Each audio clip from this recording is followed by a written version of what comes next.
Hello, everyone. Welcome to Niche Sports. And as promised, we've got for you another very interesting person from the world of sport. Now, we often talk about players, we even talk about coaches and how they take center stage on a cricket field or any field for that matter. But let me also tell you that there are people behind the scenes who are working incredibly hard, who also have got a very vital role to play in the success of a team. And joining me today is Shriram, a very dear friend of mine who has worked with the Delhi Capitals, with the Afghanistan cricket team, with numerous other cricket teams around the globe as a performance analyst. And he's got a wealth of experience that we all can learn from. So, Sriram, thank you so much for joining us on Niche Sports. Thank you, Nishad, for having me here today. And Sriram, I always say that when I walk onto a field and I see someone like you, I see this aura, and that aura is one of a lot of confidence. It's almost as if people will say you're like a player, but it is important because you have that kind of contribution, because you're putting all the pieces in the puzzle as a performance analyst. But we will first start with your journey. How did it all start for you in the world of cricket analytics, in the world of sports performance analysis, etc.? Because I understand you were a cricketer. So how did that switch happen at a time when there weren't so many career options? Absolutely. I mean, I think, all of us would have dreamt of playing the sport at some stage, isn't it? So we all wanted to either represent your state or your country. And that's how we all started playing the sport, isn't it? So that's how you and I started. Obviously, I was a bit lucky to be where I was, and I was probably not good enough to be playing the sport, but eventually my mentors then playing for the team, the uh, they sort of said that there is a parallel career to this sport in this field, and you could probably just get into that and see whether this you can make a career out of it, because I was then good at my computers, the way I was doing my studies, and I was very tech savvy, and then I wanted to learn a lot of technology and coding and stuff. So then somebody said there is some parallel career, like getting into the sports analytics and see what you can make out of this. Mr. Bharat Reddy, who was running the team then from Sanma Group, whom I was playing for. Then he Is said there this is an opportunity is this in Mr. Chennai Bharat Reddy who's played for India as a wicketkeeper? for India. Yes, yes, yes, yes, yeah.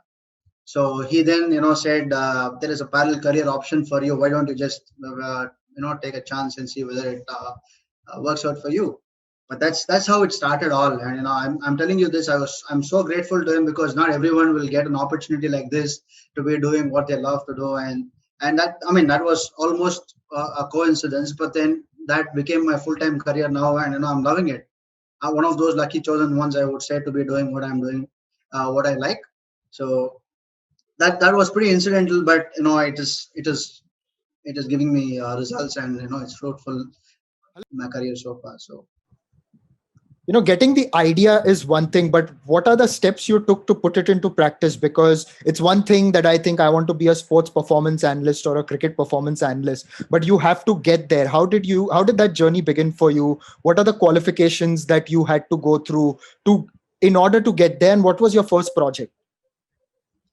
you see, for see any new work is always a struggle, until you sort of establish yourself or to even get a hang of the field. Yeah, it was the same for me as well. I went on to study because I had a bit of technology, background, and I knew how it works, and I put those pieces of learnings from different places, and understood how much different or how difficult it is to shape up from in this career. I had my own struggles. I mean, first 3 4 years was like terrible. I mean, I couldn't get a breakthrough. But then there was this ICL, Indian Cricket League, then, which is no longer there now, and I got an opportunity again through Mr. Bharat Reddy, and that was my very first assignment in cricket in 2005, I think. Uh, when I started, again, look, I was at a nascent stage, and I have no clue about how this works. A lot of new coaches then, someone like Moin Khan or a Steve Rickson or a Michael Bevan Yes. would ask you all these questions, and you had to, live up to that extent of, their questions, and you have to be able to answer them. And for me, that was a very first assignment. I could sometimes, I get nervous. Sometimes I was probably way too behind what of their requirements, and I had no clue sometimes, okay, what would they ask? Because I never worked in this environment before, and I was never part of any other company who were then doing the analysis and providing the stats and information. No, I had to start it all by myself and just live with it. So everything was new for me, and it was a bit of struggle for me. But eventually I actually kept up with the pace, and in 2 years time, I was there where every other requirement fell in place for me, and I could do what I was expected, right? But yes, the journey began like that, and there was a lot of study that I had to go through. And I went to Australia. I did my masters in sports science, worked as an intern there, did a small project with Cricket Australia. Then I did my coaching certifications, level 1 and level 2. Um, it sort of everything came together for me. Just after that, IPL started, and I was doing some freelance work for different teams. I was doing for a lot of other associate nations, to start with US cricket, then went on with Singapore, Malaysia, Kenya, all of those teams, and Nepal cricket when Nepal qualified for the World Cup for the very first time in 2013. Then, like that, every single stage I had somebody giving me opportunities, and I did for other sports as well, kabaddi, badminton. I've done Asian Games. So I had to. It was my own struggle to come into this industry, to let people know that I am part of this industry. Please give me a job. Please give me one opportunity to showcase myself. It took a while for me, but the process is very, I never wanted to give up, because I know I'm made for this. At least I may not be so good in my playing career, but I cannot give up on this, because I know I'm so good at this, and this is where my livelihood is. This is where my life is, and this is where my heart is. Because once you give up this, I'll again have to think. I've already spent about 5-6 good years here. What else can I do? That was the thought process behind it. uh, One thing I should say is, the commitment, the passion was always there, the commitment and the perseverance. I Although I had literally failed in every instance possible in the first 2-3 years, I did not give up. I said, look, I can do it. I know people are not giving me opportunities because I'm still not good enough. People still need to know me. I mean, anyone for that matter, even a cricketer, when he comes in, he may not get enough opportunities until he proves himself in the first few instances that he gets to play. So that's how much a struggle it was. The coaches have to start believing what you say, and you have to be able to give them the information that they can embrace, and then they believe it. Maybe I was starting to get the hang of it. Then it was, I mean, like, I do not look back at all when I actually started having some success with the associate nations. uh, I eventually got a breakthrough with the Sri Lankan national team. um, Worked for a few years with them. Was massively, I mean, so much of experience that I got from them. It was massively satisfying, I should say, because I thought that I'm just not made for that. That's why I'm not getting opportunities to work with the big teams. And you can easily get demotivated, that also coming from a background where you don't have many people to come and help you out, and you have to do everything by yourself. uh, I was I was blessed. I was lucky as well to be getting that opportunity, and that's how it shaped up. Then I went on to work in free. I was a freelancer, since beginning. Hmm. So it never worked with a company as such. So what happened was, then I got an opportunity to do some small assignments with Star Sports, with 10 Sports as a broadcaster, and then a little bit of graphics work, uh, analytics for them, and worked with the Formula One, pit crew as a pit crew. I Wow. mean, so much, we could actually get from various experiences. Yeah, but then in the last few years, worked with Afghanistan team, travel the world with going and working with CPL and other teams as well. So T10, the latest being the T10, the last few years.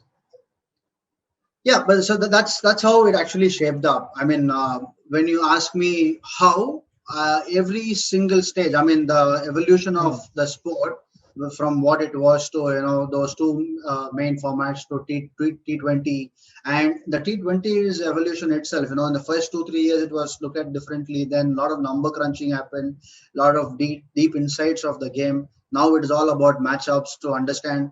how the Australians looked at the game, how the Englishmen looked at the game, how we in India looked at it, how the number crunching and data were put into use, how much of it came into effect in the last 6 7 years. So it's actually a brilliant evolution, I would say, totally from what it was and to what it is right now. And every year there is a new learning. Like 2 years back, we were not so high on the matchups, but yes, we were talking about the plans, executing those plans. The bowlers have to embrace those things and understanding each and every bowler what they would do to the opposition and stuff. But now it's more one-on-one. Like if Rabada has to go and bowl, Rabada has to go and get that come what may. Whether if he's good at bowling against the David Warners or AB de Villiers or so we have those matchups now. It's more concise, more precise to be going and executing those plans on the field. So it's gone to that extent right now, that deep. But can you tell me a little bit about how difficult it was, say, moving into different sports? Because you said you took up working with a pit crew in Formula One, you worked in Kabaddi, Asian Games, and you're primarily a cricket person. So, how challenging was it, and how easily did you manage to adjust? I mean, to be honest, when I was growing up, I played a lot of sports. Table tennis, badminton. Like I said, all of this. When you grow up as a kid, you will get a chance to play at some stage, either in your school or in your community where you grew up.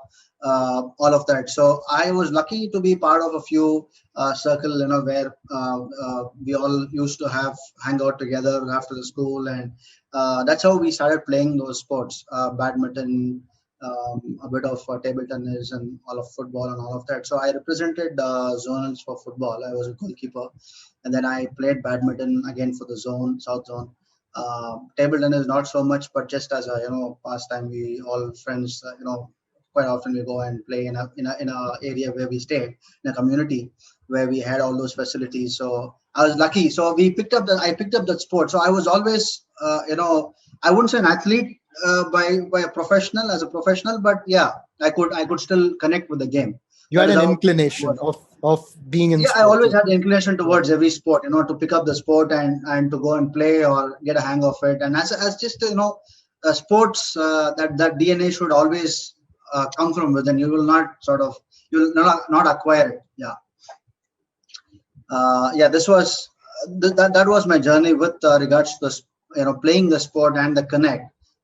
With regards to developing a solution for a sport, whether it's badminton or a football, it was quite easy for me because I know I was doing this for cricket, and once I got a hang of developing the softwares and the way uh, the system is built, the analytical tools are built for cricket, I could replicate the major part of it for the other sport as well. Like for example, badminton solution was built in less than 2 months from my side.